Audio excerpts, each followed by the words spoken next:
aujourd'hui, on va vous parler de l'holacratie. Mais en fait, qu'est-ce que c'est l'holacratie? Alors l'holacratie, c'est un système de gouvernance qui a été mis en place en 2001 par une société d'édition de logiciels américaine. Mais à quoi ça sert? Alors ça sert à supprimer les positions de pouvoir et la bureaucratie dans les entreprises pour leur faire gagner en agilité. Pour mettre en situation l'holacratie, on va vous présenter deux entreprises qu'on a eu la chance d'interviewer, qui sont TalkSpirit et EG Partners. Mais est-ce que tu peux m'en dire un peu plus sur EG Partners? Bien sûr, EG Partners, c'est une société qui a été créée en 2007 et qui est habilitée à mettre en place l'holacratie dans les sociétés. Elle a déjà travaillé avec 30 entreprises en France, des petites entreprises où tout a été transformé, comme par exemple TalkSpirit, et des plus grosses où seulement un département a subi la transformation, par exemple Danone ou encore Decathlon. Et toi, tu peux nous parler un peu plus de TalkSpirit? Bien sûr, c'est une entreprise qui a été créée en 2004 et qui met en place des plateformes collaboratives et des réseaux sociaux d'entreprise. Tout ça pour faire quoi? Pour améliorer la communication et le partage d'informations. Un peu comme Yammer, Slack ou Facebook at Work en fait. C'est exactement ça. Et ils ont mis en place l'holacratie dans leur entreprise depuis 1 an et demi, grâce à EG Partners. Et est-ce que tu sais comment EG Partners met en place concrètement cette organisation? Alors oui, ça se fait en 4 étapes. La première étape, c'est le lancement. La société s'engage à avoir une réelle volonté à mettre en place l'holacratie et qu'elle a également le temps et l'argent de le faire. La deuxième étape, c'est une grosse étape, c'est le coaching. Donc EG Partners vient dans l'entreprise et met en place des réunions d'holacratie. D'ailleurs, tu avais assisté à ce type de réunion. Qu'est-ce que c'est en fait? Oui, tout à fait. Alors, il y a deux types de réunions. Soit les réunions de gouvernance, qui sont très importantes pour vraiment créer et mettre à jour les rôles dans l'organisation. Et donc, pour tout ça, pour s'adapter à l'environnement, atteindre une meilleure performance. Et ensuite, il y a les réunions plus opérationnelles.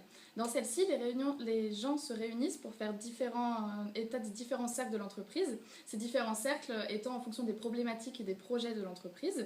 Et ensuite, c'est vraiment pour rendre les rôles de manière plus explicite et que chacun comprenne son rôle dans l'organisation. D'accord. Pour revenir sur l'étape 2, EG Partners est également là pour accompagner les rôles clés. Elle met également en place un réseau social à distance où les employés peuvent poser toutes leurs questions. C'est comme un soutien en fait.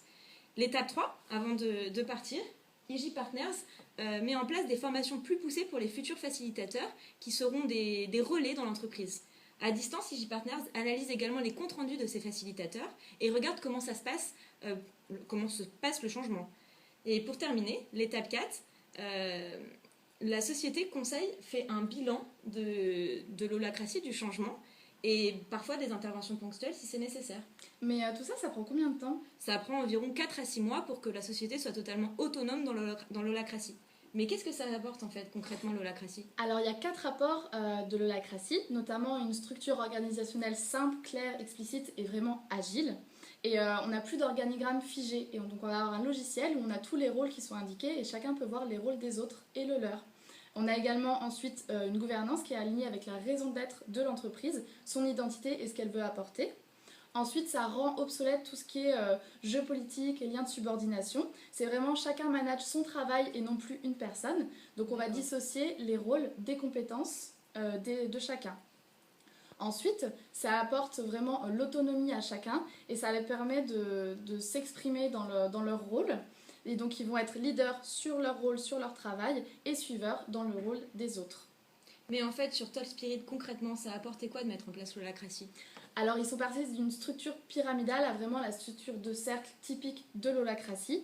Et l'holacratie va devenir un système de ville avec chaque maison qui représente un projet et dans ces maisons, les individus.